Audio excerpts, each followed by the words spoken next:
Oh, I just got a craving for butter. And notice the phrasing on that. We say, I got a craving, like we just shopped for it. I got a garden hose. Or it's like a Christmas present. I got a sweater again. So the hose came from the hardware store, the sweater came from Amazon, but where did we get our craving we just got? The butter example isn't something we just made up. In March of 1748, a career scientist recording spiritual experiences that had begun happening to him wrote in a log that he directly perceived a connection between the arrival of a particular spirit and a desire in himself for butter. Now, I know it's kind of a silly example, but if the principle is accurate, does it apply not just to a fondness for dairy products, but to the kinds of cravings for substances that tear apart lives, families, and whole communities? Is there a piece we're all missing that completes the puzzle of addiction? Stay tuned.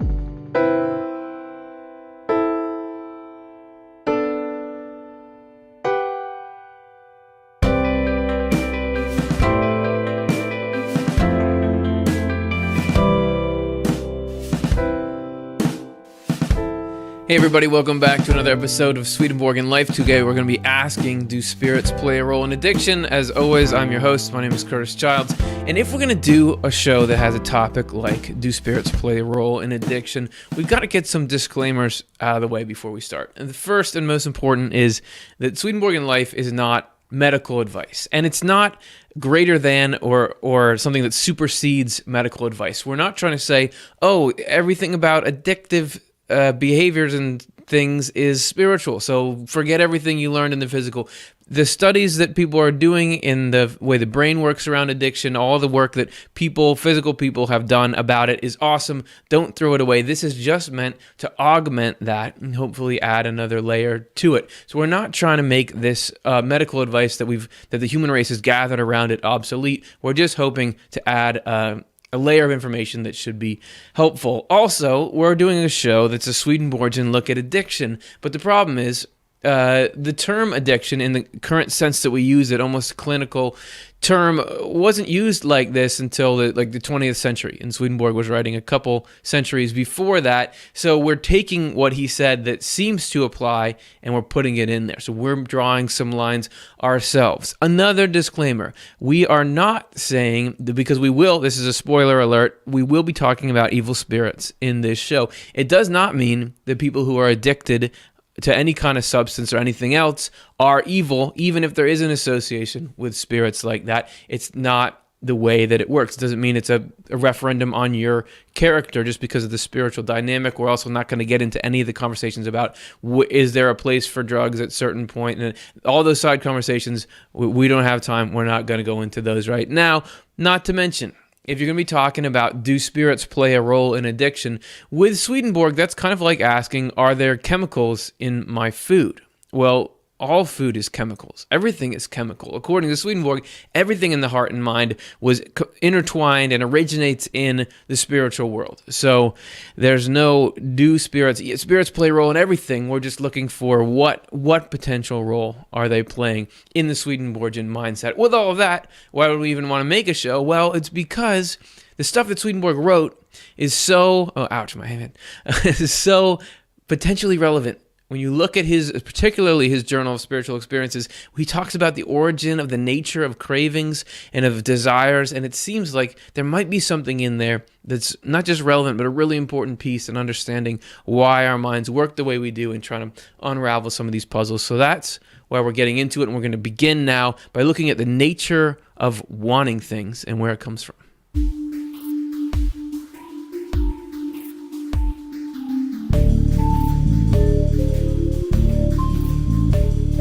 Swedenborg makes the claim that all of our thoughts and feelings are attached to or affected by societies of spirits. And if that sounds weird, I have a warning for you.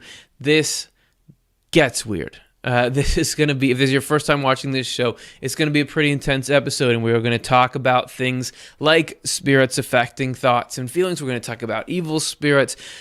But I wouldn't be too scared about it because the way Swedenborg describes it, as I already said, spirits are always involved in everything. It's more like how there are always germs attacking your immune system or attacking your body and your immune system is responding. This is a normal part of life to have heaven and hell pressing in on either side.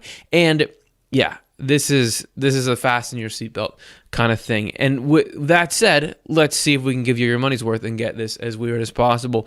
And it was weird to Swedenborg too when he began having these experiences and figuring out, this is what's behind what's going on in the heart and the mind. So let's see what we're talking about here. This is from his Journal of Spiritual Experiences, 2169. He says, everything, whatever that exists in a person's mental life and feelings, evil as well as good, has spirits and societies of spirits who exactly interact with it. Just one such case was when I was taking pleasure in some unimportant details, either in regard to writing or eating or drinking or something else, like while buying things I had desired in times past and for which I had acquired a liking. So just normal everyday things for him. When those enjoyments recurred, there then were spirits and societies of spirits that had exactly the same enjoyment, so that they were much more desirous than I myself, even to the point that they could hardly control themselves without almost perishing, if they were not indulged and given those things, even though they knew they were of no use to them, but to me.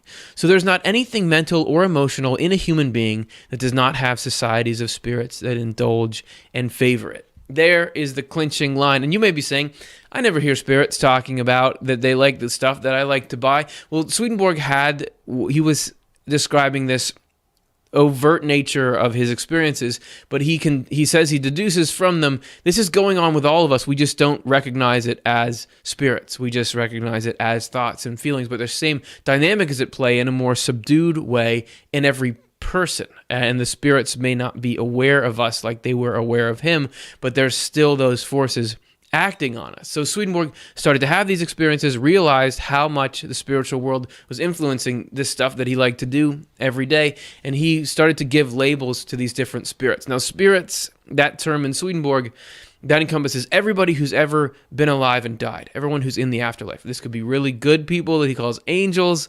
There are people in the middle that he calls spirits, or people who are still being processed, and even people who are bent on harm, which he would call evil spirits or devils or Satans. All of these fall into the broad category of spirits. And he would make all these subcategories of those, one of which is the spirits of bodily cravings, which are the ones we're going to learn about now. And these were the spirits that had an impact on him that he felt in his desires. And he had a lot of very interesting desires pop up that were connected with spirits. For example, like we said in the beginning, things that you can potentially eat. He says there are various kinds of craving, not just the appetite for eating. A kind of craving causes us to desire numerous things, such as baths. So both spirits could influence his desire to eat and his desire for hygiene, to get and sit in the bath. But it goes on from there. He was saying that one spirit, and this is from SE 1564, one spirit longed so much for me to put on a certain suit that unless I did so, according to him, he could hardly live. And when I was dressed in it, he got such enjoyment from it that nothing could have been more enjoyable. And what would be more enjoyable than wearing that suit? I think that spirit speaks for all of us. Okay, it doesn't end there. He says, I was in a shop to buy cheese, and while I was buying, spirits poured into me a desire to buy this one or that one, to choose one above another, and to change my mind. So, spirits are in there like, not the mild cheddar, buy the Gouda. This matters to them, and they were affecting him. And because of the way his spiritual senses were opened, he was able to perceive it overtly rather than just as the to and fro in your own heart when you're like, should I get that cheese? No, I should get that cheese. No, I'll just get them both. No, I'll just get that one. So he goes on. This is the one we mentioned in the beginning. There, at a certain heavenly spirit was present, and I was stirred by a desire for butter. So that's a heavenly spirit. That's an angel. So that's a good spirit. It kicked up in him this desire for butter. And you can tell as soon as you eat butter that it's a heavenly sort of thing. And then finally, to the negative side of things, there are evil spirits who even arouse that pleasure of sitting for a long time in toilets and staying there beyond the required time. For devils delight exceedingly in toilets. And those devils, so you're going to have an evil spirit wanting you to hang in a certain place. Those devils got a real boost when smartphones came out, right? Because I was like, you sit there longer than you need to because you got to finish reading your article. So that is the nature of the ubiquity of spiritual influence on the things Swedenborg found in his life. And from that, he had a lot of sub-insights about, given this dynamic, how do I navigate the mind? And something that he says that he learned was that dwelling on what he would label unimportant things can be problematic because it sort of leads to this spiritual entanglement. This is Spiritual Experiences 2176. He says, by much experience within several years, I have been taught that one should not resolve to do anything that is really unimportant for the reason that one thereby not only loses one's freedom, but also gives spirits an opportunity to desire it, and thus to persuade. For it is the nature of spirits to desire intensely, and then to persuade regarding some matter as if it were a most definite cause, and should by all means be done. He goes on to say, for this reason, the Lord sometimes even permits something that he would not have permitted if the person had not resolved to do it, but would instead have given him a conviction and feeling for something good, and for what is conducive to that good thereafter, besides being gifted in this way with freedom. It seems to me like you're talking there about if you don't have a general sense of a trust that there is a divine providence moving things, if you latch on to something particular and say, this has to happen, and get obsessed with it, that can bring in spirits who will reinforce you in that and say, you've got to do this. No, we've got to do this. Even if you don't, for your overall destiny and your development in the story of your life, you don't need that thing, but you think that you do. That can lead to problems and even can cause God to say, all right, well, we're going to let it happen, even though it's not as good as what would have happened if you had just eased up on it. So what kind of thing would he be talking about? I have no idea. So I'm going to take a stab at it. And the stab is stabbed with this. What is that? Kids, that's called a CD or compact disc. And that is it used to be where you would put music when you made music. So long time ago, before the beginning of time, I was just like at the end of college in that sort of era of my life. And I wasn't exactly sure what I wanted to do. There's a couple of things that I thought I was good at. One of those was music. And I had a set of songs that I was like, I want to make an album with this. If I had resolved that I have to be a career musician and I have to get this particular album published in a certain way and get it to the top of the charts and really focused on that, I may have sabotaged my own path of life, which led me to being here on this show with you today, which of course I would not trade to be a famous musician. So I don't know if that's the kind of thing he's talking about, but I think it's not that it's bad to have goals and to go after those, but to resolve with certainty that this thing, which I don't know if it's actually the right path for me, I have got to do it. That can be problematic, according to Swedenborg. So let's look at another sub-insight. I think I just made up that term this very show, which is this concept that I could call spiritual reinforcement. This is where when you resolve to do something, spirits come in and make it a problem. So let's give a physical example here. We have on the table what I would call a physical representation of this phenomenon. Initially, we have a jar here, and within it is a liquid within a liquid. Right? There's one liquid filling the whole jar, and then there's this like black inky sort of stuff at the bottom there. You see it? Looks pretty cool, right? So this ink is hanging out here, just sitting around, and let's say this thing shows up on the scene, right? Let's say that this is us.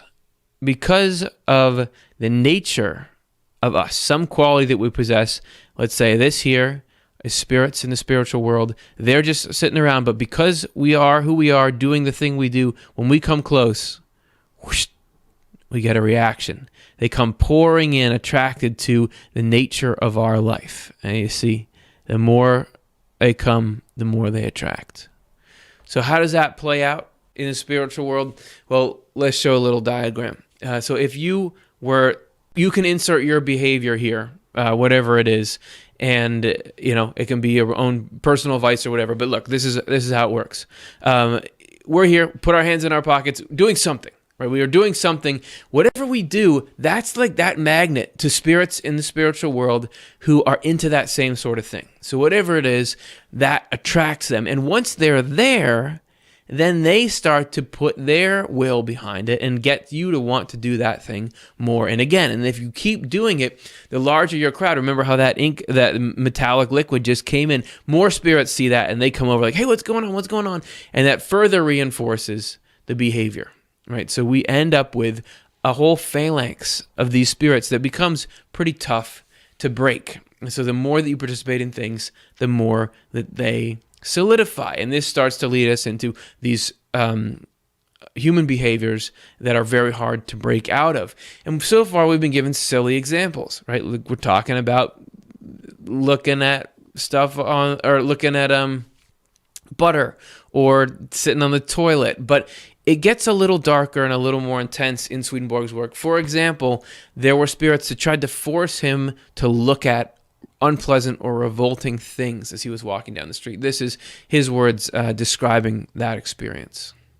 When I was walking on the street, they drew my eyes away to such things. Wherever there was filth, dung, or intestines, there they directed my eyes.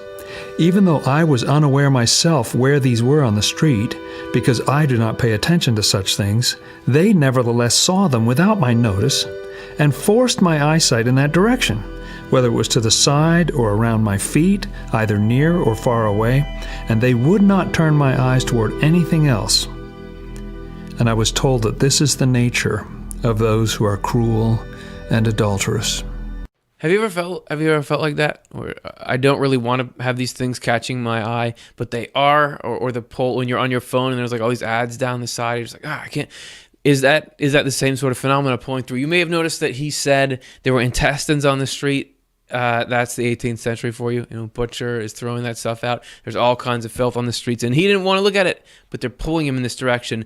And you notice that he talks about because of their cruelty in life, when they were in this life, they want to look at the corresponding things. Swedenborg says that physical things are a symbol for spiritual things. So something like disgusting poop or disgusting intestines, that corresponds to the disgusting urges people have to harm each other and do so for their own benefit. Still, it's rather innocuous, kind of, make your tongue fall off or something, but something else was happening that was going right after Swedenborg's tongue. This is Spiritual Experiences 1360.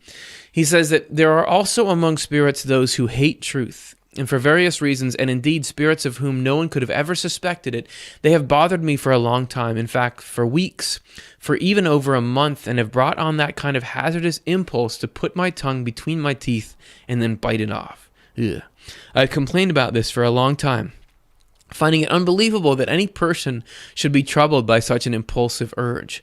I do know where it comes from, for the cause of it is that they are all spirits who hate truths. And the tongue is a correspondence or a symbol of truth, because you can use it to disseminate truth. And because those spirits had an aversion to truth, they gave Swedenborg this impulse to bite off his own tongue, enough that he was complaining. I don't know who the complaint department is once you get to that level of lucid spiritual experience, but he was filling out those forms, right? So this is something that can lead into pretty nasty stuff, and we are going to look in this next section at how potentially this ability of the spiritual world to push us towards things could be interrelated with the sorts of behavioral loops people get in that end up destroying lives all around them. So we're going to look in section 2 at how that might work.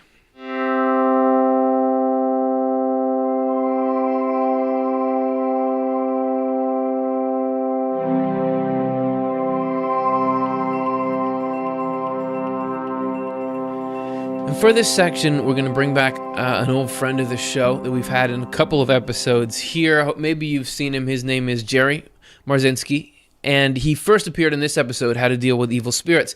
So Jerry is a licensed therapist who worked for over 30 years. He's retired now, in a clinical setting with people who, a lot of whom were hearing voices or psychotic. He worked in both prisons and hospital intakes and places associated with that. And while he was working with these patients, asking them about what they were experiencing. So if they were hearing voices, he would say, well, what are the voices telling you to do? And just gather, phenomenological data that way to get a picture of what these voices are like. And he was able from that to figure out a lot about how these voices operated and general trends, and also found it was very similar to a lot of stuff Swedenborg had said about how evil spirits were influencing him. And Jerry had a lot of experience with people who were addicted to drugs or what we would now call substance use disorder, or had been, and he got to hear from them how the voices reacted to drugs in general. So this is from an interview we did with Jerry for this show. He begins with this point. There was one quote that I read in Swedenborg where he talked about dealing with evil spirits and then feeling drained afterwards. Yeah, the quote he's referring to, this is one, there's I think one other one. He said, the Swedenborg says, when they attach themselves, he's talking about particular spirits, themselves to someone, they then induce mental torment from boredom, which they increase and breathe in continually, and thus make one impatient, all of which creates intense pain and induces such weakness of the body that one can scarcely raise oneself from bed. This was shown to me by the fact that when they were present, this kind of weakness took hold on me, and when they were removed, it ceased in the degree that they were removed. They also employ many an art to pour in boredom, and by this, weakness. Sorry, just wanted to show you what he's talking about. Back to Jerry. That's a very significant point. What these things feed off of is negative emotional energy. Sorry, just one more, because there is, again, Swedenborg, a couple hundred years earlier, describing the same thing that Jerry found in asking these patients. A certain murderous spirit was inwardly thinking of nothing else but revenge, and in fact so covertly that I saw nothing of what he was thinking. He raised up in everyone his own subjects. From my mind he raised up whatever he could distort into evil and then into hatred, and so he fed himself continually. This is a way that he gains sustenance. Plus, a couple episodes ago, we did an episode called Does My Life Matter? And in that, we talked about how angels feed off of good thoughts and feelings. So this would be the result, or the reverse of that. So I'll stop interrupting now. We're going to hear Jerry talk about, given that these, whatever these negative entities are that he's interacting with, that they feed off of negative emotion. How does that interface with substance use, and why would those voices be pushing for that in the first place? So here's what he had to say.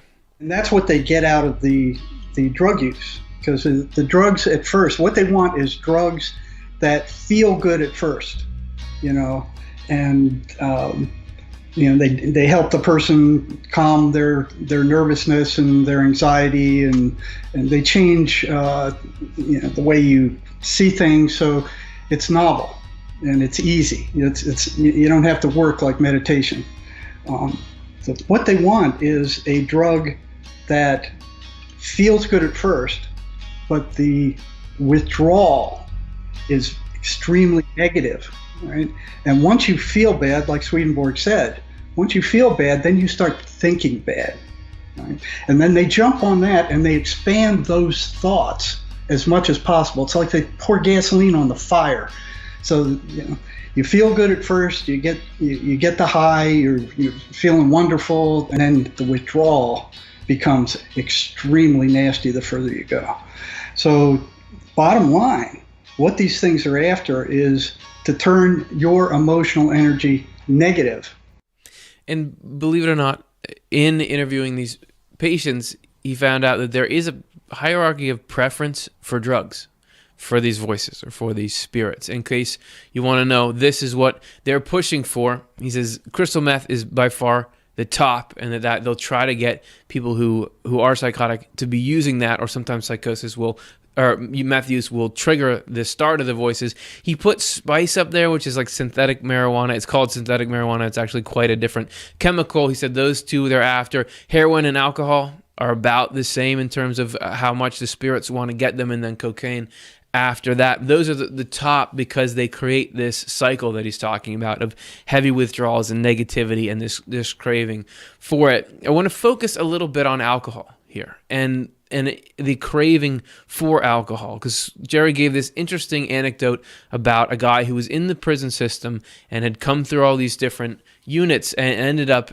with Jerry as his counselor. And Jerry was talking to him about the nature of his alcoholism. And in there, he found out that this guy was reporting all kinds of interaction with the spiritual world, and told Jerry some about what was going on. So here's what he had to say. He was a bad alcoholic. And he started telling me about fighting spirits and seeing spirits and spirits chasing him. It was a whole different world, but he wasn't psychotic. He wasn't hearing voices. And I'm looking at him like, this is really strange. And he talked about casting spells on people and making them sick. I asked him, I said one day, well, if you can do all this stuff, why can't you stay sober? And I braced myself. I thought he was going to go crazy on me. And I'm sitting there like, okay, here it comes. And instead of exploding, he said, it's because of the spirits of dead alcoholics. He looked me straight in the eye, and he said, there's a bar in Phoenix near where he lived for a while that he said they were piled so high up to the sky that he couldn't even see the end of them. And if he went anywhere near that bar, he said they would attack him. And if he had any alcohol in him at the time, he said it was even worse. And he said once they got in, he lost all control. So somebody here is describing particular spirits influencing them toward a particular physical experience. And I'm sure, as all of you at home thought, this reminds me of Spiritual Experiences 1566, where Swedenborg says, the spirits called cravings cause us to crave or arouse our appetites, and from this they derive their enjoyments, but the sense is our own. Those spirits had brought along from their life in the body the character of ardently longing for specific bodily enjoyment. So is the enjoyment of alcohol one of those particular enjoyments. Jerry says that in his workings with patients, this concept of spirits actually being behind the cravings, I know it sounds strange, but the concept of that actually is the most potent tool that people can get in kicking these cravings. That once you realize or once you believe that there are external forces working on you, trying to get you to do things, Jerry says that actually that drastically improves somebody's chances of being able to detach from the cravings and push back and ultimately get some purchase. So here's how he described it. Once they realize in all these things that it's not their intention to have become a amphetamine freak or a cocaine freak or an alcoholic, that's not their intention. And whose intention was it? That opens up a whole new world. Okay. Once they see that it's not their intention and that those thoughts don't belong to them, then the voices lose a hook there. You probably noticed a pattern here. We give support from Swedenborg to what he's saying, but I love convergences. And when I heard Jerry's, what he had gathered along with Swedenborg, I was like, this is too good to be true, because Secrets of Heaven 6206 says, and this is a point Swedenborg makes in a lot of places, if we believe the fact of the matter, meaning that all good is from heaven and all evil is from hell, we would be assigned goodness from the Lord, not evil. That is because the moment evil flowed in, we would think, this is from the evil spirits with us. And when we did, angels would turn it away and cast it aside. Angelic influence acts on what we know and believe, not on what we do not know or believe. It attaches only when there is something in us to attach to. So why are we doing this show in the first place? According to Swedenborg, you have to have that concept in your mind. There is angelic power that wants to deflect the power of negative influence. But unless you have the concept in your mind that this is not originating in me, that there are third parties here, or second parties, whatever they are, then suddenly there is this power of heaven to come in and push things away. And that really changes that dynamic. And Jerry goes on a little bit about that. Once they break that and see that, like Swedenborg says, that's not their thoughts coming in there. These are thoughts, external alien thoughts that don't belong to them. They're destructive. And they can create that and say, well, yeah, they're not mine. The guilt disappears. The fear disappears. It's no longer, they don't feel crazy anymore. They can now see that there's external spirits that are invading their minds and keeping them going, with the drugs, with the alcohol. So if we have this bit of information that potentially is that potent, how do we use it to free? It's not just like, there are some people that are addicted to things, and then there's the rest of us. We all got stuff, right? They're talking about how cell phones are addictive, but even beyond that, we all have negative and positive stuff in our minds that we'd rather not have there. How do we take this knowledge and turn it into life change and things getting better. We're going to look at that in part 3.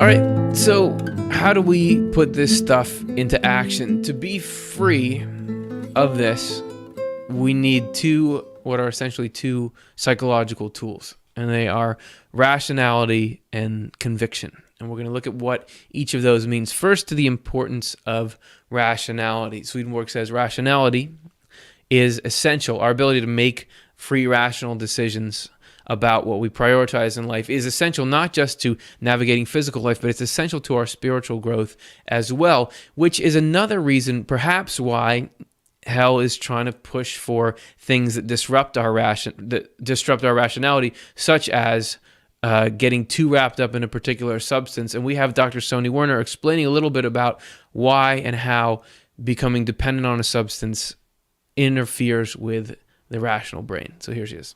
We all have a reward system. Let me show you a little bit about what normally works in our brain. Now, down here is inside of your neck area. That's called the midbrain. And down here, called the VTA, is where things start. When we're about to, let's say if we really love chocolate, or we really love cigarettes, or we really love cocaine. But in a normal setting, let's say we're really liking chocolate cake.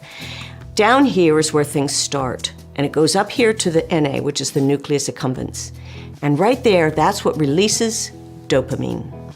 Dopamine is a neurotransmitter, like a chemical. And when a neurotransmitter goes up to this part of the brain, up to the front, that's behind your forehead, that's when we feel happy. That's when we feel excited when our football team wins. That's when we feel excited because we ate the chocolate cake. That's a normal reward system. And then once the dopamine kind of dissipates, then we calm down. And then we're back to kind of a steady state. Now, the problem with an opiate or a heroin, cocaine, is that it sort of intensifies the whole system. So again, starting here, going to here, going to here. Now, let me point out something that's really important. Right here, right about here, behind the frontal lobe, if that's active, that's when you're making really careful decisions. Like, let's say you're trying to drive according to the speed limit, or you're trying to make sure not to waste all your money, or you're trying to make sure to be kind to the people near you. And then another part right next to it is called the ACC. And it's almost like reins that we have on a wild horse that wants to go really fast. And if we have those reins, we can control our emotions. We can control our cravings. But unfortunately, those parts of the brain are not functioning very well when we're really an addict, when we're really a substance use disordered person. So the problem is that you have dopamine, which again, when that's released from one neuron to another, that's what makes you feel joyful, euphoric. But the problem is with something like heroin or cocaine is that we get way too much. And so the little tiny microscopic parts of the brain are just flooded with that dopamine. And it can't be what's called reuptake, which means it gets recycled back into the system. Things get clogged, and after a while, it doesn't work so well. And that stuff back in here that allows you to make rational, careful, objective decisions is essential. It's got to be functioning in order for us to grow spiritually. But that is disrupted by being addicted or using a substance. But even when you're not using the substance, there's all this time we spend thinking about it. Whatever our particular fixation is, there's all the time sort of leading up to it. That also, we're not totally in our rational state there as well. And Soni described that a bit. Now, what's interesting is that researchers are now looking at what happens when somebody is craving. They know what it feels like to have the euphoria from cocaine, and they get into drug-seeking behavior. Just like if I love coffee or I love chocolate, I'm in a coffee-seeking behavior. I go to Starbucks and I want my coffee. And all the anticipation of going to get it is, we're almost excited with anticipation. Well, imagine that 100 times more for somebody who's going to their street corner to get the cocaine, or they see the drug paraphernalia. Their heart is racing. They're getting excited about it. And we even get addicted to the anticipation before we actually get the drug in our body. So just the very thought of it, we are flooding our body, our brain with that dopamine, and that means the really logical part of our brain it's taking a nap. It's not going to regulate us.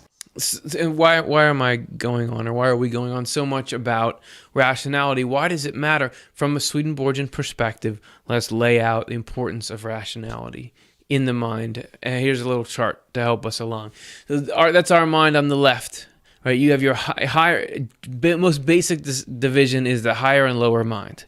You have your higher goals and feelings, and then your lower impulses, your cravings, right? And those two are at war. The lower impulses and cravings are trying to take out the higher ones and run the show. In Divine Providence 260, Swedenborg says, the earthly mind, being the envelope and vessel of the higher levels of the human mind, is reactive. If the higher levels are not opened, it acts against them. And you don't got to have Swedenborg to tell you that. We all know that stuff that is more impulsive and less rational can at times sabotage our higher, more noble aspirations in life. But are they always just going to be at war like that? No, because there is this middle actor that is rationality. As Swedenborg says, when it's functioning rightly, rationality can work to subdue the lower impulses and cravings and keep them from trying to run the entire program. It's not that they need to be gone, but when they've been subdued, our higher aspirations, the spiritual stuff in us, can actually move through the rationality into this lower part. Swedenborg says in Divine Providence 260, whereas if they are opened, it acts with them, they being the higher levels of the mind.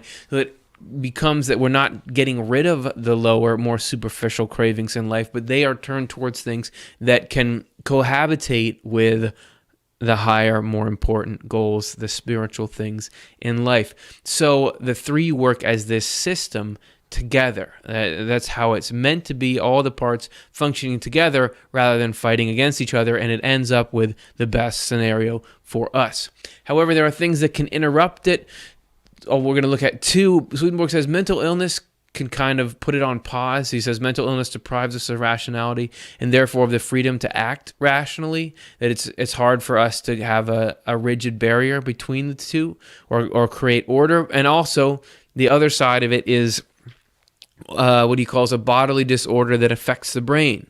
So he says the state of the mind depends upon the state of the body. So addiction or substance use disorder would probably could fall along both of those, just showing that these are things that disrupt that natural flow. And it's not, you don't have to be in one of those. It can just be that we get irrational sometimes, but you can see that those disrupt what is meant to be this barrier of sorts, or this moderating influence that keeps the peace between the higher and lower things in our mind. So Swedenborg talks a little bit more about the importance of rationality and freedom and why we need them in Divine Providence 85, where he says that the reason we are reformed and regenerated by means of these two abilities known as the rationality and freedom, the reason that in fact we cannot be reformed and regenerated without them, is that it is through our rationality that we can discern and know what is evil and what is good, and therefore what is false and what is true. Now, these evil and good, there's a loaded language, and I said we're not saying that we're evil for our various addictions or things that we're stuck in. Think about harmful and beneficial. It's just when you get to a point where it's hard for me to really be choosing what's beneficial for myself because I can't tell it apart from gratification, right?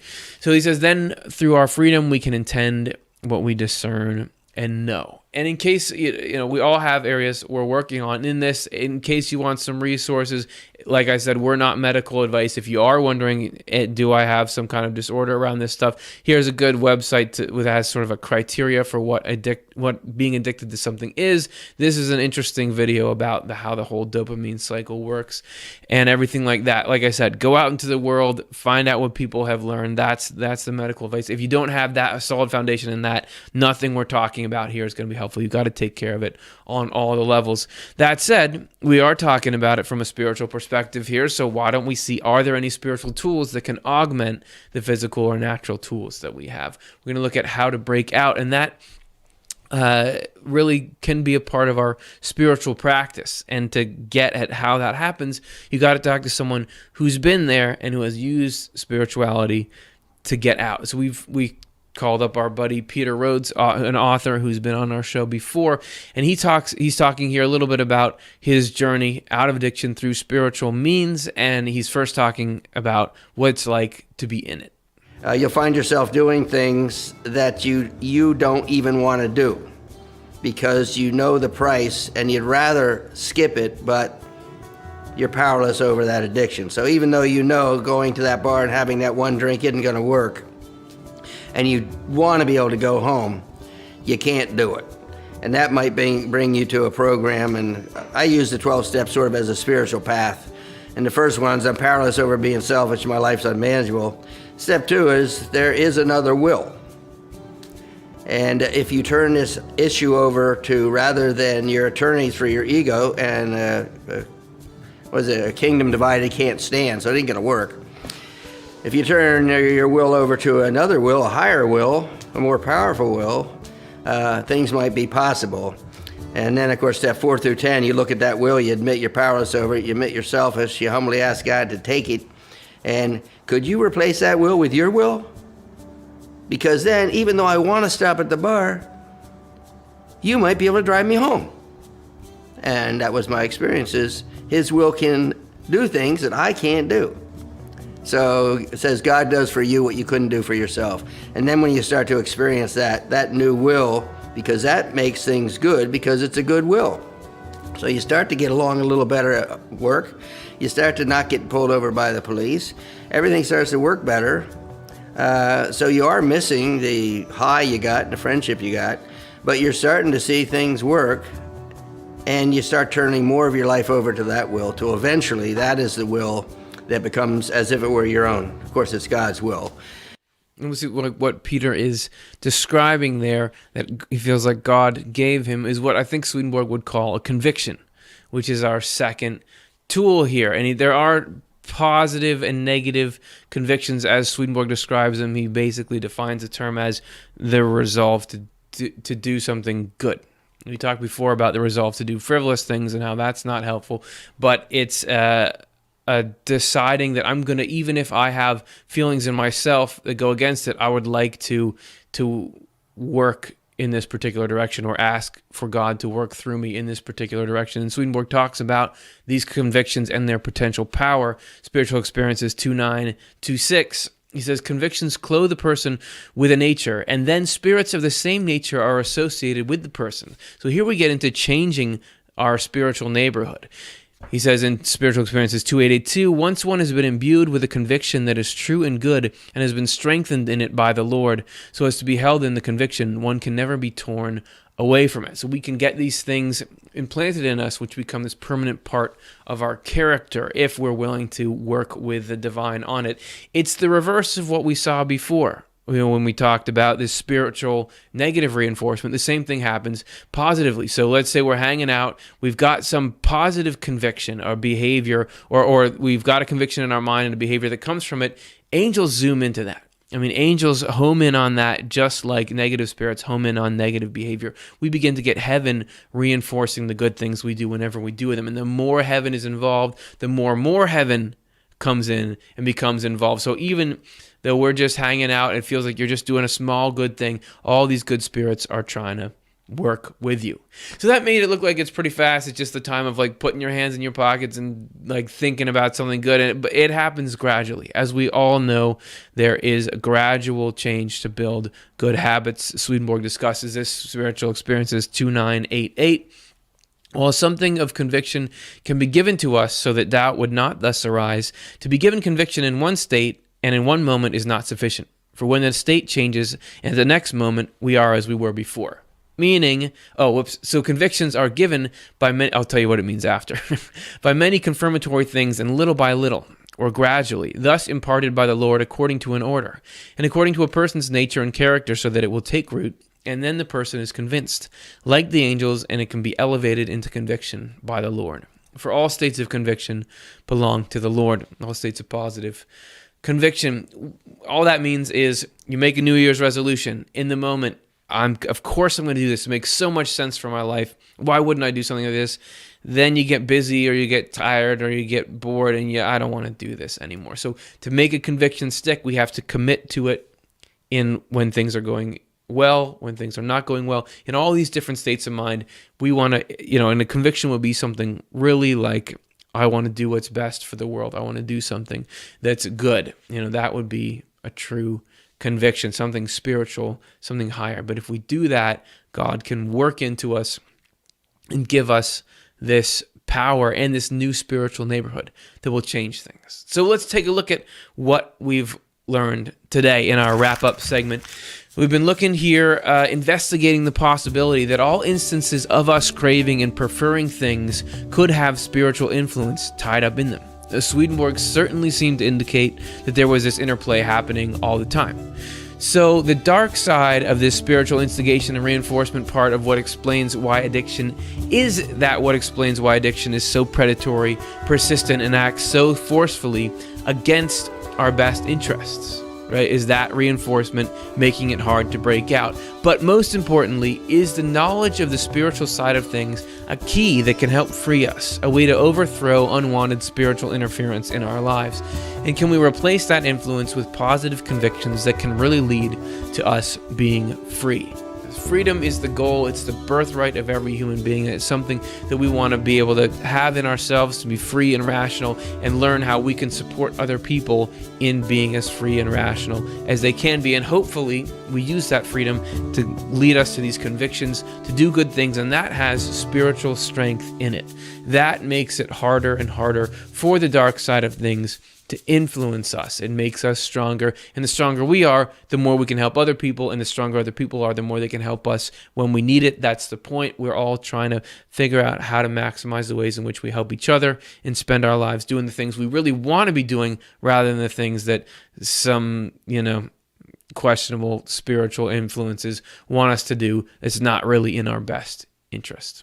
So there you go. Thanks so much for hanging out. If you want to do something that's really in your best interest, like and subscribe to Use Your Freedom in Rationality. This supports the channel. This is important to YouTube. I mean, this matters. It helps us keep going. And if you want to be a part of the engine that drives this sort of content, check out the potential of giving us a donation. We're a nonprofit. That's what we run on. Here's a little bit about our philosophy. We want the ideas and insights we cover to be available for free to anyone, anytime they need them. That's why we offer Swedenborg's books as free downloads on Swedenborg.com, and we produce this show and other content on our offTheLeftEye YouTube channel with no paywall or ads. The only way to keep this up, though, is for those of you who like what we're doing and feel comfortable giving, to give. If the idea of helping others have easy access to the content we produce feels meaningful to you, please consider supporting this cause with a donation. Give if you can, receive if you need. If we cycle through this way, in the end, everybody wins. We got a lot of questions. We're going to try to get to as many as we can, so I'm not going to even say anything clever. We're just going to start them. Here's the first one. Tara, can you pray or do anything for another who has addictions to lift them up? Yeah, that's a great question, because if you're trying to support somebody, it can be really hard. I know exactly what you're talking about. It can be really hard to feel like there's anything for you to do. You can always pray, and Swedenborg seems to indicate that it can have an effect, and it can have a more potent effect potentially on us. I would say the best shot is pray for them. I mean, it's just an outreach of empathy towards them, so there's no way that that's a negative thing. But also, in that prayer, you may find that you get some insight into how you can help, or insight into how to handle it emotionally. That in the act of praying, according to Swedenborg, we are admitting the existence of God and admitting that we don't have all the answers, and that's powerful. Once we enter a state of humility like that, that's the fertile soil for angelic concepts to grow. So we may get an inspiration of how we can help, or a way to deal with it, or some kind of wisdom. So I would say you certainly can. I don't know that it's going to be able to fix it for them, but I don't think anybody thinks that is how it's going to go. But I think everything where you have a good intention, do it. And how do I don't know everything about it. So I'd say do it. You don't want to do it exclusively. You want to also maximize everything you can to try to help the way you know how, but add that on top, and it's great. So those are a few thoughts. A great question. Let's look at the next one. David, Jerry stated that one of his patients was harassed by dead alcoholics. Does that mean that when we die, we take our addictions with us? We take everything with us when we die, but we also have the opportunity to be divested of everything as well. Now, Swedenborg doesn't get into much how you end up retaining things like that. There's a process that everybody goes through, according to Swedenborg, where initially you enter the world of spirits. And this is where you either shed everything that's good about you or you shed everything that's bad about you, depending on which one you want and depending which things really made up your core. It could be that these spirits he's talking about that still had these addictions were in the introductory process, like they hadn't yet shed things and got sorted out, or it could be that they had chosen negativity. I think that if you're choosing something positive, you're able to kick everything because the physical is gone and then it's just false concepts that are leading you that direction. So if you're open to instruction, I don't think that it would be a problem. I don't think that you really have to spend a lot of time kicking something that was physical, as long as you are not as long as you acknowledge that you don't want it. No, there's this freedom thing that makes it so that nobody can force you in a direction if you don't want to go. Just like in this world, when people want to receive treatment, they've got to agree to it. They've got to know they're doing it. So I would think that if we're willing to receive help, they've probably got, if you think about the programs we have here to help people out of addictions, they've probably got much better ones there. And I don't know exactly how much, because obviously the body is affected by addiction in the brain. So when you shed the brain, how much of that is still in your spiritual brain? Those are things I don't know. Like I said, Swedenborg doesn't describe it much, and he doesn't know or doesn't reference the concept of addiction. So we're connecting some dots here, and that's a great question. I wouldn't worry too much like, I drink coffee, I smoke cigarettes here, am I going to be able to kick that? I think that probably it's only a problem if you're making it if you're not open to change, like you don't want to change. Those are a couple of scattered thoughts on it. It's a great question. I said that about both of them, but it was true about both of them. All right, let's look at the next one.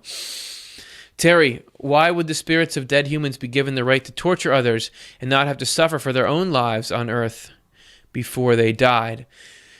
So the torture, there's no such thing as torture that's just torture. I mean, Swedenborg says nothing bad ever happens, nothing that causes suffering ever happens unless it in the end leads to good. So anybody who's having these negative things affect them in life, somehow in the end good is coming from it. Whether it's that we need to see what kind of negative tendencies we go along with so that we can have a chance to push them out and push back and thereby that free ourselves from evils. That's one potential. Or whether we develop this really clear understanding of the difference between good and evil, and you have people who have previously been in a condition are often the best advocates to get other people out because they really understand the condition and they're not just talking theoretically. So maybe somebody is pulling this positive thing out of them. So it's not like people are just victims and nothing's coming out of it. Providence is guiding all of that. I would say that nobody is just harming people and living a happy, carefree life. Swedenborg says that evil carries with it its own punishment. So anybody who is making suffering the business of their life, they bring that suffering on themselves. It's not like that's a good life path for anybody. That if you get to the point where your life is about making suffering for others, your life is worse than theirs. And Swedenborg talks all about how unpleasant a hellish life is. Because you're just bringing all this stuff on yourself as you do it to people. So I wouldn't say it's like, oh yeah, I just get away with things all the time. There's only permissions when things are useful, and everything is just. There is this. There are these checks and balances, and even for the people though who are receiving sort of the retribution of evil in the other life, even then it's only when good can come out of it. It's only because it acts as a deterrent. It's not a revenge thing. It's like the only way we can get you to stop harming people is for you to feel some of the effects of that harm, and that'll actually save you because otherwise you'd immerse yourself deeper and deeper into this. Hope that makes sense. Those are my thoughts on it. Again, good question. What are the odds? Okay, let's do two more. This is Selenianus. What do you do if you think you have latched onto something that was not the best God had for you? Oh, that's a great question. What do you do if it's already there and it's already in your mind? I don't know. My first thought is the more we can actually believe in the idea of an outside higher intelligence, the better. And the more that we, like, in whatever way is the best or the most comfortable for you, you communicate with it, like at least acknowledge its presence, say, I need help, even if you're not getting necessarily a response back. The more that you can acknowledge you, the divine, are, you're talking to God in whatever language you want. You're running my life. I'm not running my life. What do you want? And the more we can practice that in little ways, the more God can get in there. See, the divine providence is always trying to steer us towards what's truly good. So the more that we can let go of things and try to ride as loosely as we can, I think if we've really latched onto something, it's probably a difficult process because we got this spiritual reinforcement. The brain is wiring itself in certain ways, but I bet that over time you can. And the earlier question about prayer, this is a great time for that. Just the more that we can get humble and be looking for answers, the less rigidity, the more I think you could potentially undo some of this or find out what's your new trajectory, and just have the confidence that everything is providence. So no matter where you are, God was anticipating this and can get you more and more back on the right track. So going in with that knowledge, filling your mind with positive things, and this is a more practical one, but talk to other people, meaning have conversations with people, tell them what you're going through and let them, because when you're in your own mind, that's when you can really get fixated on things. But when you get other people's perspectives, I've found that helps me relax and see things with better perspective from them. So thanks. Great question. Let's do one more. Harlan, how do you distinguish between real spirits influencing your thoughts and those effects of mental illness where people hear voices, etc.? Swedenborg wouldn't make as clear a distinction because, as we're showing here, it's all connected. That he likens mental and spiritual phenomena, or mental and emotional phenomena, to the stuff that comes through our senses, meaning everything that I'm seeing and hearing right now, I know is not originating in me. It is coming in through my physical senses. He says that the stuff we're feeling and thinking is similarly being affected all the time from the spiritual world. So people that are hearing voices, that's most likely actually a spiritual influence rather than just the brain originating something. That's the Swedenborgian take on it as far as I can tell. There's certainly, the brain matters, but it's not as much a generator as it is a communicator. And there's certainly our own memory and personality that we draw on, but everything is in community. There's sort of this communal subconscious. And so there's nothing that is happening apart from that. That's just merely without a spiritual influence on it. Does that make sense? Okay, cool. The one I answered the most ambiguously will be the last one. So I'd say, he would say, the voices are the voices of spirits. I think that's what Swedenborg would say. I didn't get to ask him specifically about what are now called hallucinations, but I think that he would say that this is the spiritual world coming through rather than a figment of our imagination. That there is not the isolated imagination like you would think. How would I know? That's just what I'm pulling right now, and that's what I would get from my study of Swedenborg and these other sources. These are the biggest questions about the mind, right? Thank you for letting me ask them with you. We want you back next week. Speaking of questions, we're going to do a 10-question show next week, which means we just take questions from the audience, take our time, research them, give answers, so better answers than I just gave here. Hope you can join us for that show, and thanks everybody for hanging out.